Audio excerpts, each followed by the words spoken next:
옥탑방 가족 여러분 반갑습니다. 문헌식의 옥탑방 이야기 19째 시간입니다. 날씨가 무척 더워졌죠. 여러분들 건강 잘 챙기시고요. 올 여름도 긍정의 에너지 속에서 무럭무럭 자라는 나무들처럼 여러분들의 삶도 풍성하게 그렇게 성장하셨으면 좋겠어요. 자, 오늘도 질문과 함께 시작합니다. 이런 질문이 왔어요. 소장님, 명상을 하면서 정말 행복하고 좋은 일들이 많았어요.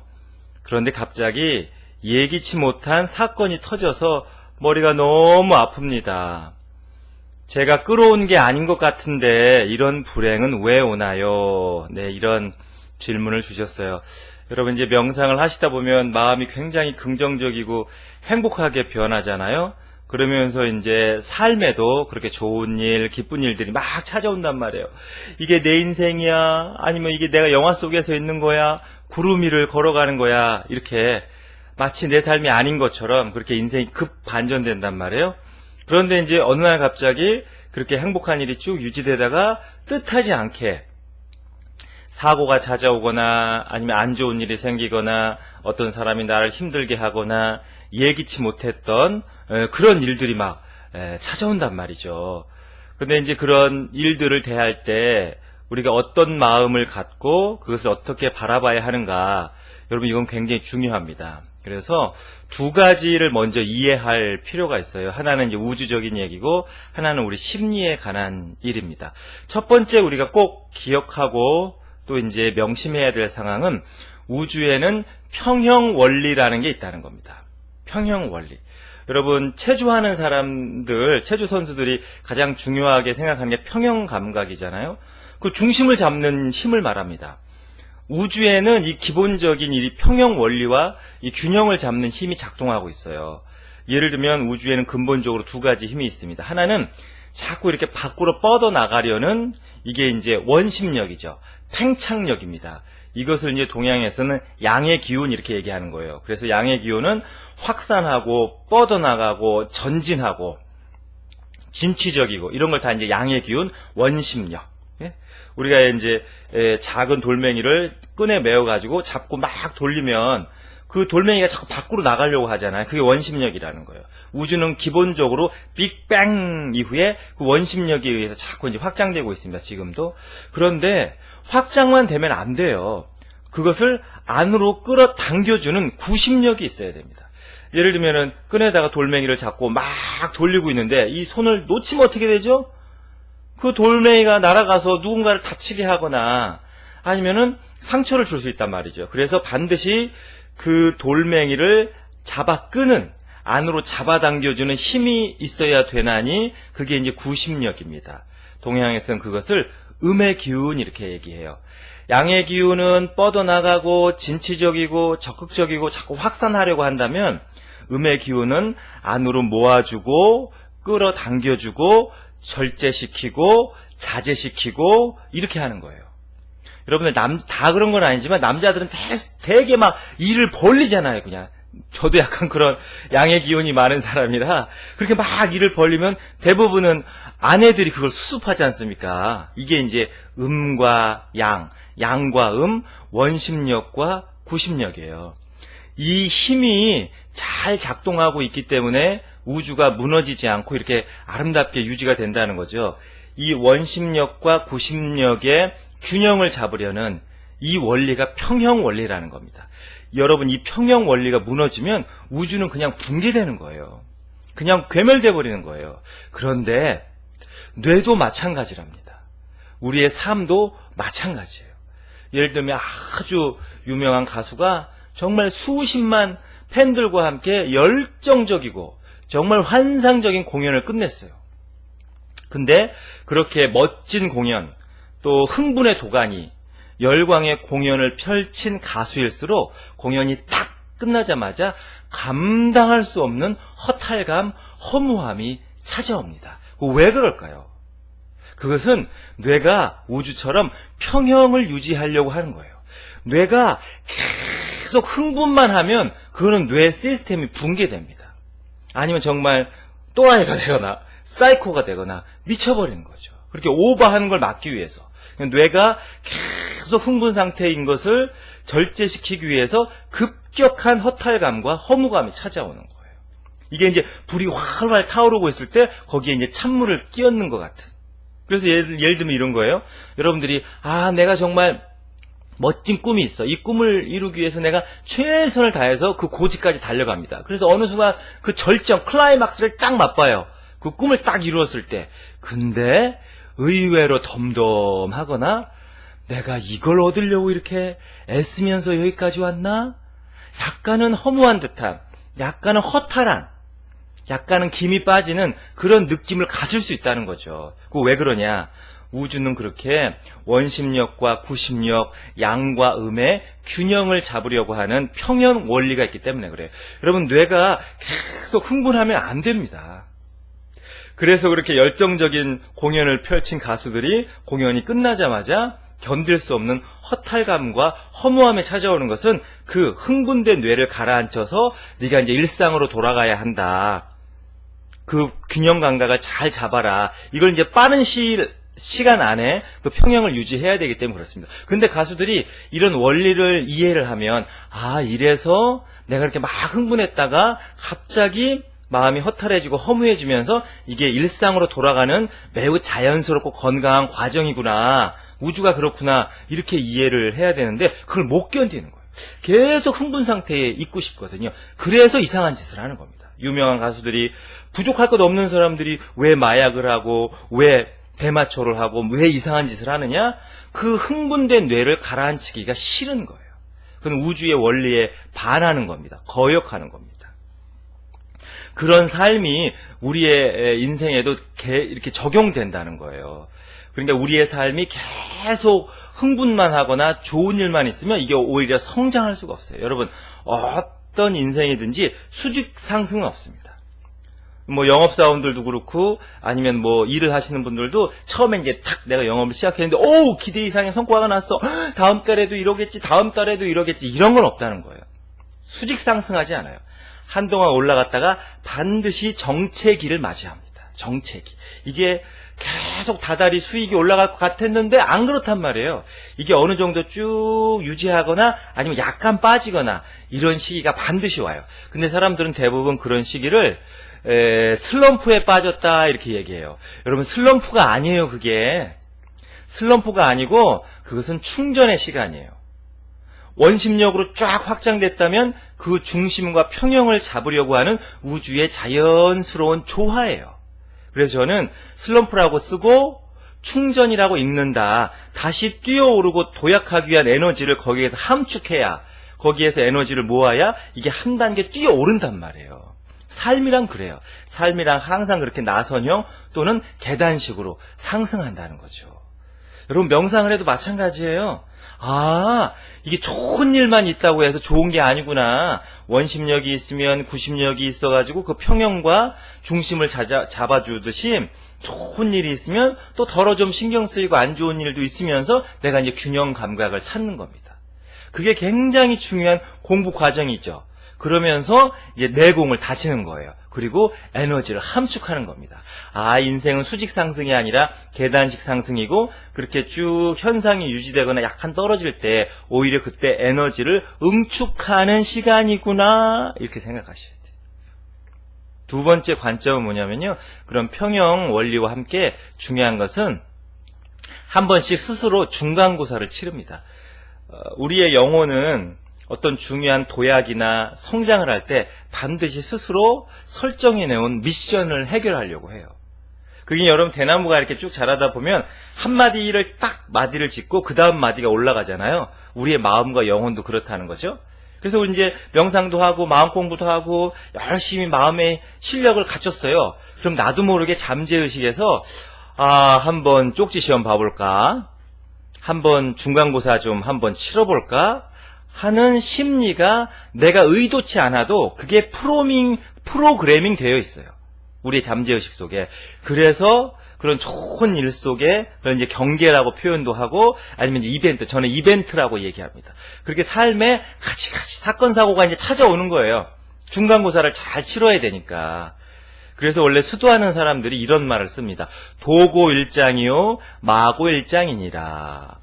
도력이 높아지면 마고일장, 이 나를 괴롭히는 그 마군이라고 하거든요. 그것의 수준도 올라간다는 거예요. 그러니까 내가 도력을 쌓으면 쌓은 만큼 상대방, 나를 시험하고 나를 이렇게 이제 흔들어주고 나를 힘들게 하는 그런 경계에 또는 그런 마군의 실력도 함께 올라간다는 거예요. 그거를 그냥 친구려니 생각하고 그것을 그냥 도반이려니 동물이려니 동지려니 생각하고 그냥 그렇게 가는 거예요. 그래야 정말 영혼이 성장합니다. 그리고 진정한 말하자면은 내공을 갖추게 되고 나중에는 아무리 수많은 시련과 수많은 일이 나에게 파도처럼 밀려와도 거기서 초연해질 수 있는 근본 지혜, 근본 평화, 근본 마음의 힘을 갖추게 돼요. 여러분, 우리가 실험용 돼지는 무균실에서 키우거든요. 무균실. 그 돼지는 다른 세균에 오염되면 실험이 이렇게 안 되기 때문에 무균실에서 키우는데 그 돼지 한 마리가 뭐 몇억 원씩 해요. 그 무균실에서 키우는 게 굉장히 까다롭고 힘들거든요. 그런데 그 돼지는, 그 무균실에서 자란 돼지는 밖으로 나오자마자 죽습니다, 거의. 왜 그러겠어요? 나를 괴롭히는 병균이나 바이러스가 아무것도 없는 무균실에서 자라다가 수많은, 여러분 이 공기 안에 지금 수천억, 몇십 조개의 말하자면 바이러스와 온갖 병균들과 세균들이 막 그냥 여기 안에도 그냥 꽉 차 있잖아요. 그런 세균이 있는 곳으로 나오면 돼지는 살지 못해요. 마치 우리의 삶이 그렇다는 거죠. 무균실에서 성장할 수 있는 사람은 없습니다. 그렇게 좋은 일이 있으면 때로는 마음을 좀 거슬리는 일도 있고 신경 쓰이는 일도 있고 그러면서 점점 내공이 쌓여서 나중에는 그런 이제 일들이 파도처럼 밀려와도 정말 초연하고 아무렇지도 않고 중요한 것은 그렇게 파도처럼 밀려오는 일들을 내 성장에, 나의 도약에, 나의 발전에 원동력으로 삼을 수 있는 그야말로 전화위복의 그런 실력을 갖추게 돼요. 이 지구라는 별은 원래 그런 행성입니다. 원래 그렇게 그 에너지 자체가 그렇게 드라마틱하게 펼쳐지도록 시스템이 되어 있어요. 그러니까 우리가 이렇게 두 가지, 그렇게 좋은 일이 있다가 더러 신경 쓰이고 마음을 거슬리는 일이 있는 것은 우주가 평형을 유지하기 위한 그런 하나의 그것도 드라마틱한 과정이고 공부, 이게 과제구나. 이렇게 생각하시면 되고요. 그리고 내가 한 번씩 내 스스로의 실력을 중간고사 치르려고 하는구나. 기말고사 치르려고 하는구나. 이렇게 생각하시면 됩니다. 그럼 굉장히 마음이 편안해지고요. 그냥 마음을 내가 중간고사 잘 치러야지. 이 정도로만 생각하시면 돼요. 아시겠죠? 그래서 어렵게 생각하지 마시고 그런 관점으로 바라봐 주시면 굉장히 고맙겠다. 네, 이런 말씀을 드립니다. 자, 이제 호주 이야기로 또 한번 넘어가 봐서요. 저는 이제 어학연수원을 다니면서 2개월 만에 나의 진정한 꿈은 영어가 아니었구나. 영어에 별 관심이 없었다고 했잖아요. 영어에 관심이 사라졌어요. 근데 어느 순간 영어에 정말 간절히 내가 영어를 할 수밖에 없고 나는 태어나면서 영어를 해야 하는 그런 운명을 타고난 그런 사람이라구나 하고 이제 자각하게 된 계기가 있어요. 뭐냐면 이제 어학연수원에는 여러 가지 반이 있었습니다. 근데 이제 전 세계 각지에서 온 청년들이 이제 함께 공부하는 거죠. 대개 10명에서 15명 정도의 이 학우들이 클래스를 이루어 갖고 이제 수업을 하게 되는데 대개 이제 영어 실력이 비슷한 사람들을 이제 선생님들이 알아서 이렇게 반을 편성을 해요. 근데 이제 우리 반에 일본에서 온 청년이 있었습니다. 근데 여러분 참 묘한 게 호주에서 이렇게 몇 달 지내다 보니까 이렇게 달링 하버를 제가 자주 갔다고 그랬잖아요. 그럼 거기에 세계 각지에서 온 그 관광객들이 있을 거 아닙니까? 근데 저기서 딱 보면 저것은 한국 사람이다. 저들은 일본 사람이다. 저들은 중국 사람이다. 이걸 되게 압니다. 그냥 어떤 느낌 같은 거예요. 피는 물보다 진하잖아요. 까똑! 근데 까똑이 왔네요. 피는 물보다 진하잖아요. 그래갖고 그걸 묘하게 압니다. 그리고 더 중요한 건 뭐냐면요. 한국 사람들이 되게 남녀를 불문하고 이쁘고 잘생겼어요. 이게 정말 그렇습니다. 제가 호주 사람들한테도 물어봤거든요. 그랬더니 이 동부가 제가 뭐 더 진실한 얘기를 하면 이게 약간 외교적으로 문제가 될 수 있으니까 저는 이제 민간 외교인이니까. 어쨌든 그들의 말도 한국 사람들 인물이 제일 좋다는 거예요. 평균적으로. 그리고 옷도 제일 세련되게 입고 다니고 여하튼 그래서 한국 사람들을 이렇게 딱 어디서든지 잘 알아볼 수 있어요. 근데 이제 중요한 것은 우리 반에 그렇게 이제 일본인 청년이 한 명 들어왔어요. 근데 그날따라 또 토론 한 번씩 우리가 이렇게 토론을 하거든요. 수업 시간에 이제 가벼운 주제 아니면 청년들이 관심 가질 수 있는 여러 가지 다양한 주제를 가지고 버벅거리는 영어지만 영어 실력을 늘려야 하기 때문에 그 스피킹 실력을 갖추기 위해서 이제 선생님이 토론 주제를 이렇게 딱 던져주면 우리가 이제 이런저런 얘기를 하게 된단 말이에요. 그런데 그날의 주제가 세계 2차 대전이었어요. 왜냐면 호주가 세계 2차 대전의 참전국이었잖아요. 또 우리나라 6.25 전쟁 때도 많이 도와준 그런 이제 우방이죠. 혈맹이죠. 근데 이제 그런 토론을 하는데 그 일본 친구가 그러는 거예요. 어쩌다가 이제 한국 얘기가 나왔어요. 자기들은 한국에 전혀 피해를 준 게 없다는 거예요. 이런 경천동지할 일이 어디 있습니까, 세상에. 그 얘기를, 근데 그 영어를 저보다 잘해.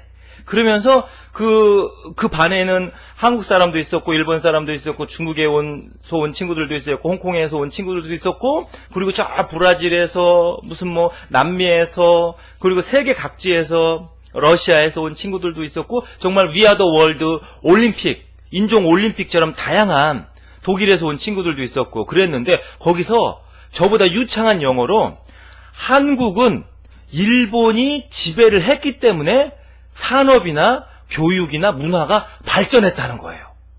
여러분, 그게 말이 됩니까?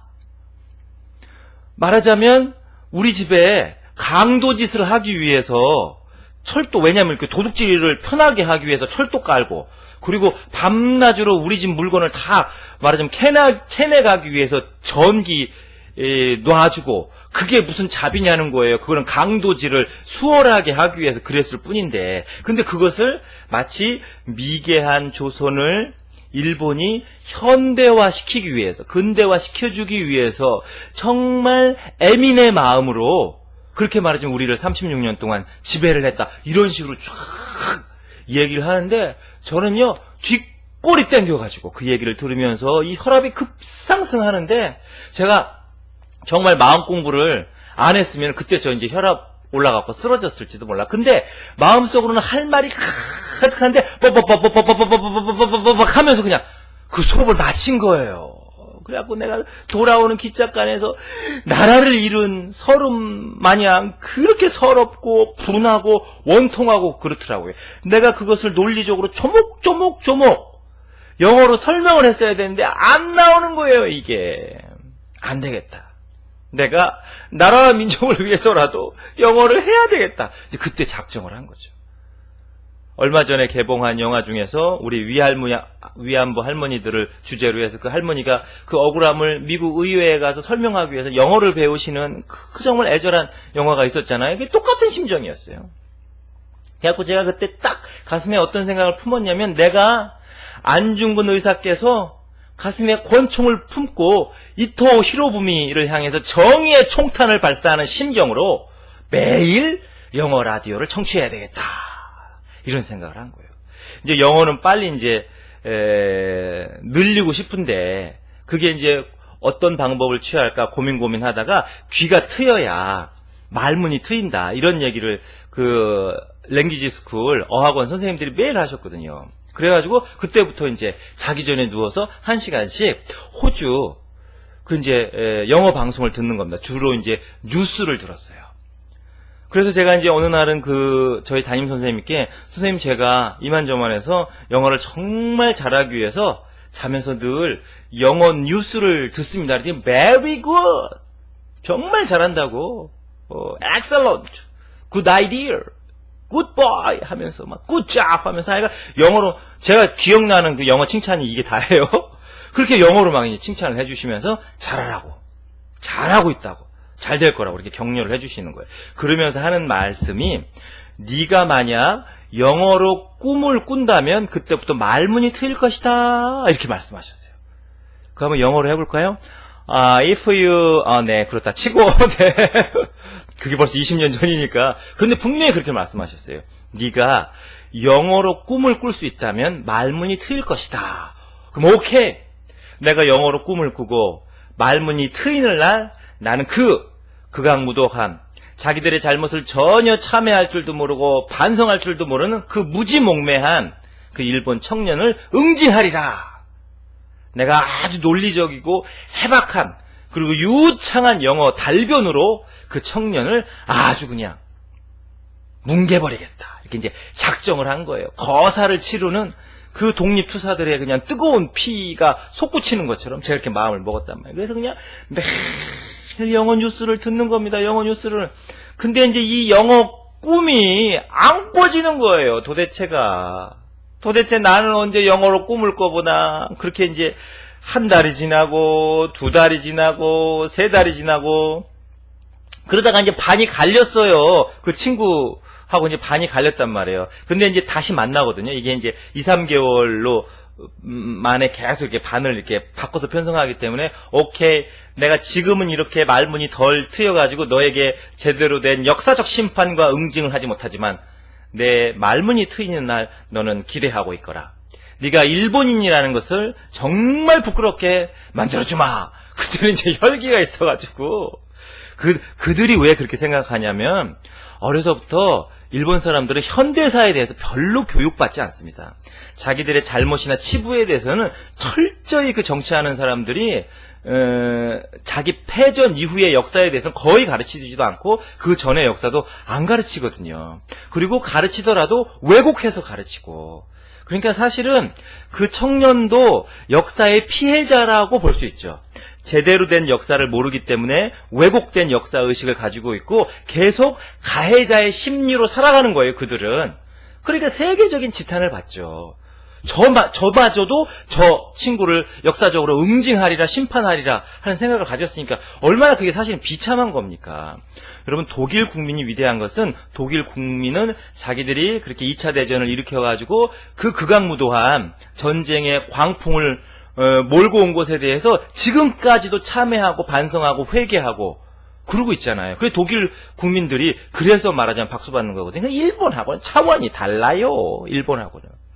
어쨌든 그렇게 내가 빨리 영어 꿈을 꿔야 말문이 터지고 말문이 터져야 저 녀석을 내가 보란듯이 한번 혼내줄 텐데.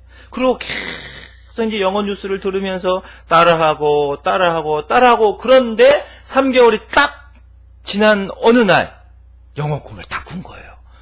여러분, 그때의 기분은 로또 맞은 것보다 제가 로또를 안 사봐서 모르겠습니다만은 로또 맞은 기분이 아마 그럴 겁니다. 정말로. 얼마나 기분이 좋은지. 그러면서 제가 깨달은 게 뭐냐면 잠재의식을 변화시킨다는 것이 쉽지 않구나. 여러분, 오늘부터 내가 영어로 한번 꿈을 꿔야지, 영어로 꿈속에서 영어로 단 한마디라도 해봐야지 한번 작정해보세요. 그게 얼마나 걸리나. 굉장히 오래 걸립니다, 사실은. 근데 계속 자기 전에 영어 뉴스를 듣고 따라하고 한 것이 점점 잠재의식에 스며들어갖고 어느 날 3개월쯤 지났을 때 꿈에서 영어로 말하더라는 거예요, 제가. 그리고 그 꿈을 깨고 나서 그 꿈이 너무 아까워갖고 세상에나 이 꿈을 좀 녹화해둘 걸, 이 꿈을 좀 어떻게 찍어둘 걸, 그런 생각까지 다 했단 말이에요. 그런데 영어에서 제가 어떤 말을 했느냐. 영어 꿈을 꾸면서 기가 막힌 멋진 한마디를 제가 말하자면은 딱 대답을 했어요. 꿈에서 뭐라고 그러냐면 Are you Japanese? 그래서 제가 No! 그랬죠. No. 그러니까 제가 영어로 꿈을 꾼 첫 마디는 No 한마디예요. No 한마디. 그래도 그렇게 영어로 꿈을 한마디라도 꿀 수 있는 것과 그렇지 못한 것은 이게 어마어마한 차이가 있습니다. 잠재의식에서 영어를 받아들였다는 뜻이에요. 그래서 여러분, 학원도 그래서 그렇게 꾸준히 듣는 게 중요합니다. 꾸준히 듣다 보면 어느 순간 잠재의식에서 그것을 확 받아들여요. 그때부터 인생이 정말 달라지는 거거든요. 제가 사실은 그 영어 꿈을 꾸고 나서 거창한 무슨 영어로 꿈을 꾼 것도 아니에요. Are you Japanese? 그렇게 안 물어봤어요, 상대방이. 너 일본 사람이야? 제가 얼마나 일본이 싫었으면 꿈에서도 그 꿈을 꾼 거죠. 너 일본 사람이야? 라고 한국말로 물어봤어요, 상대방이. 상대방 얼굴은 지금은 기억은 안 나요. 그러나 제가 분명히 영어로 NO! 그랬단 말이에요. 그게 영어 꿈이죠. 아니요. 그거는 한국말로 한 거지만 NO! 이 한마디는 영어로 꿈꾼 거니까. 그 다음에가 그러면은 너 한국 사람이야? Yes! 이렇게 대답했어요. 그냥 영어로 꿈을 꿨다는 게 거창한 얘기를 막 일장연설을 영어로 한 게 아니라 너 일본 사람이니? No! 그럼 너 한국 사람이니? Yes! 이 두 마디 했단 말이에요. 그런데 그 두 마디를 하기까지 3개월이 걸리더라. 잠재의식 속에서 영어를 받아들인 거예요. 근데 중요한 것은요, 이 차이가 엄청나서 영어로 yes, no 라고 대답한 그 다음 날부터 말문이 트였어요. 그때부터는 좀 자신감이 생기더라고요. 아, 내가 영어로 꿈을 꾸다니.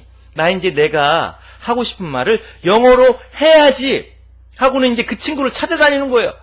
그 친구 어디 갔어, 이 녀석? 내가 이제는 영어로 마음껏 너희들이 어떤 역사적 잘못을 저질렀는지, 얼마나 극악무도한 인류사의 만행을 저질렀는지 내가 유창한 영어로 너를 심판해 주겠어 하고 찾아다녀 봤더니 이미 일본으로 날랐다는 거예요, 세상에.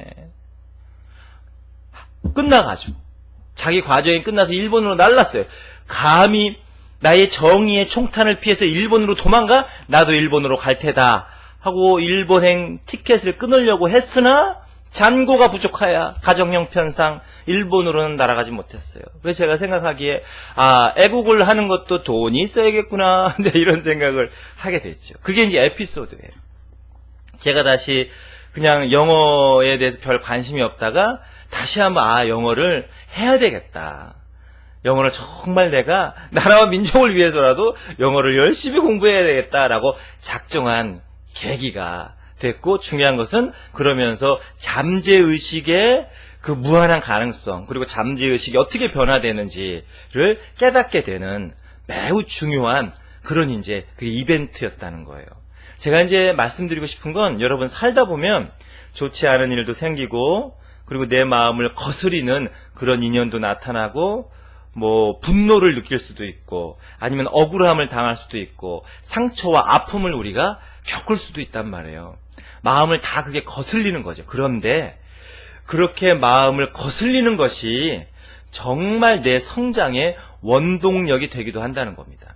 그 친구가 그렇게 토론하면서 역사에 대해서 왜곡하지 않았다면 저는 끝까지 영어를 그렇게 열심히 할 생각을 별로 안 했을 거예요. 그렇게 띵자 달링 하버에 가서 거리 예술들과 함께 니나노 난실로 놀다가 이제 한국으로 돌아왔겠죠. 그런데 그 친구가 왜곡된 역사 인식이긴 하지만 내 마음을 거슬려 줬기 때문에 나는 다시 영어를 해야 되겠다라고 하는 작정을 했고, 그러면서 매일 저녁 영어 뉴스를 들으면서 따라하면서 잠재의식에서 yes, no 라고 영어로 꿈꿀 수 있게 변화되었다는 거죠. 여러분, 꼭 좋은 일로만 내가 성장하는 게 아닙니다. 내가 느끼는 분노, 내가 겪은 상처, 아픔, 억울함 이런 것들이 정말 나를 한 단계 끌어올려주는 엘리베이터 또는 에스컬레이터의 역할을 할 수 있다는 거예요. 그런데 대부분의 사람들은 분노와 상처와 아픔과 억울함을 그냥 원한으로만 간직하고 있습니다. 대부분의 사람들이 그래요. 그러면 소장님, 그런 분노나 상처나 아픔이나 억울함이 응어리로, 한으로 남아있지 않고 어떻게 성장의 원동력이 될 수 있습니까? 큰 뜻을 품어야 합니다. 단순히 개인에게 당한 상처나 아픔으로 생각하지 마시고 그것을 큰 뜻으로 품을 때 그것은 내 성장의 원동력이 되는 거예요. 저는 처음에 그 역사 왜곡을 하고 있는 그 청년을 응징하고, 그리고 그를 네가 무엇을 잘못했는지, 어떤 생각이 틀렸는지를 제가 제대로 알려주고 싶었지만 영어를 계속 공부하고, 그리고 그 친구가 일본으로 떠나갔다는 이야기를 들으면서 내가 째째하게 저 개인을 미워하거나 개인에게 분노를 느낄 일이 아니다. 지금 이 순간에도 이 강자, 힘을 가진 사람들에 의해서 억울하게 피해를 보고 상처를 받고 아픔을 겪는 사람이 세계에 얼마나 많을 것이며, 왜곡된 생각과 선입견, 편견 때문에 고통당하고 힘들어하고 서글퍼하고 외로워하는 사람들이 또 얼마나 많을 것이며, 그렇게 아픔과 다만 약자라는 이유로, 다만 소외되었다는 이유로, 다만 우리와 다르다는 이유만으로 차별당하고 그렇게 억압받고 그렇게 소외당하는 그런 수많은 사람들을 위해서 내가 기꺼이 역할을 해야 되겠다. 나라도 작은 촛불을 들어야 되겠다라고 큰 뜻이 이 가슴 속에 이게 이제 연글기 시작을 하는 거예요. 행복 명상도 사실 그래서 시작한 겁니다. 나만 이렇게 좋은 것을 즐기고 나만 이렇게 좋은 것을 할 게 아니라 정말 힘들고 어렵고 용기와 희망이 필요한 분들에게 내가 기꺼이 나의 삶을 드러내고 내어드리겠다. 그게 이제 호주에서부터 싹트기 시작한 거죠. 그런 마음을. 그러니까 여러분, 개인에 대해서 원한을 맺거나 개인에 대해서 이를 박박 갈고 있을 필요가 별로 없어요. 나만 손해예요. 내 치아만 망가져요. 괜히 임플란트만 해야 돼요. 나만 그게 손해보는 장사라 그 말이에요. 그렇게 개인에 대한 원한이나 분함을 우리가 큰 뜻을 품는 것으로 바꾸자는 거죠. 내가 그렇게 큰 뜻을 품을 때 우주가 이럽니다. 야, 너 그릇이 됐다. 세상에 개인적인 원한, 개인적인 아픔, 개인적인 상처를 어쩌면 그렇게 큰 뜻으로 승화시켰니? 브라보! 너야말로 내가 지켜주고 너야말로 내가 축복하고 너야말로 나의 대행자구나. 좋았어. 나 이제부터 너의 팬이야. 우주가 내 팬이 되어준다는 거예요. 그러니까 여러분, 오늘 이후로 개인 간에 이러고 저러고 그럴 거 뭐 있어요? 그런 것들을 다 큰 뜻으로, 큰 소망으로, 큰 목적으로, 큰 비전으로 한번 품어보자는 거죠. 그러면 우주가 내 편이 되어서, 내 팬이 되어서 나를 응원해 줍니다. 여러분 다 그렇게 하실 수 있을 거예요. 오늘은 여기까지입니다. 여러분의 삶은 행복하고 성공합니다.